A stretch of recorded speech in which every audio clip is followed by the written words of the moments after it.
आज की कड़ी में मैं लेकर आया हूँ हमारी नवरात्रि सीरीज के दूसरे दिन की कहानी। नवरात्रि का दूसरा दिन समर्पित है माँ दुर्गा का दूसरा स्वरूप ब्रह्मचर्नी को। तो आरंभ करते हैं माँ ब्रह्मचर्नी की कथा के साथ। ब्रह्म का अर्थ है तपस्या और चरनी का अर्थ है आचरण करने वाली।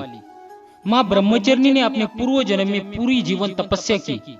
उनकी घोर तपस्या के कारण ही वो ब्रह्मचर्नी के नाम से जानी गई। इसलिए माँ ब्रह्मचर्नी को तपस्या, ज्ञान और वैराग्य की देवी माना जाता है।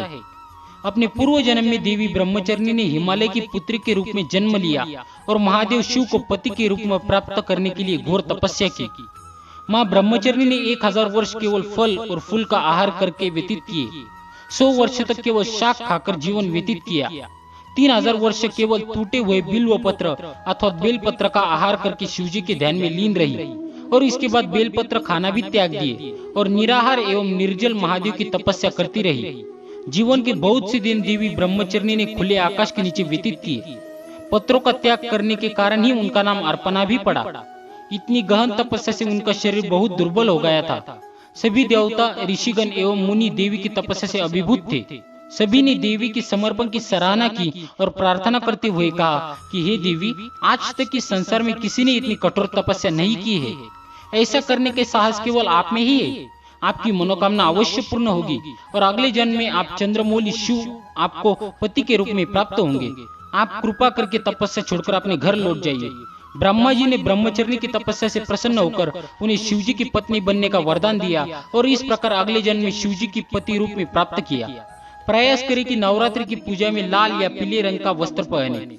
सर्वप्रथम जिस कलश को आपने प्रथम दिन स्थापित किया है, इसका तिलक करके दीपक प्रज्वलित करके कलश का पूजन करें। साथ ही जो माँ दुर्गा की तस्वीर है उसका भी कुमकुम और चावल से तिलक करें। आशा है आपने माता के सामने अखंड ज्योति प्रज्वलित की है।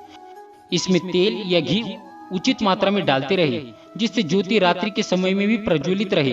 दिन में कुछ देर बाद देखते रहे कि ज्योति ठीक प्रकार से जल रही है या नहीं। यदि उसकी बत्ती छोटी हो गई हो तो एक नई बत्ती बनाकर दीपक में डालकर उसे जलाए, तब पुरानी बत्ती को दीपक से निकाल ले। संभव हो तो इस दिन देवी को कमल का पुष्प अर्पित करें। इसके पश्चात फल, मिष्टान, सुपारी, पान आदि अर्पित करें।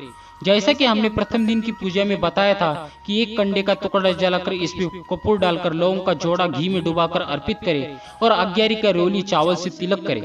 ब्रह्मचर्नी स्तोत्र मंत्र 11 बार उच्चारण करें। स्तोत्र मंत्र इस प्रकार है: धनानाकर पद्मभ्याम मशामकमंडलु देवी प्रसिद्धुत मयि ब्रह्मचर्नी नियोत्तमा। अब दुर्गा सप्तशती का पाठ करके कवच का पाठ करें। साथ ही इस पुस्तक में उल्लेखनीय बीज मंत्रों का भी उच्चारण करें।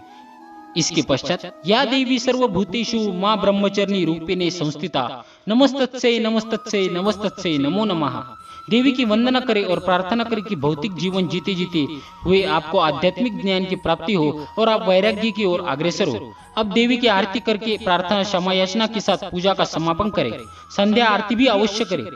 और यह समाप्त होती है आज की कड़ी।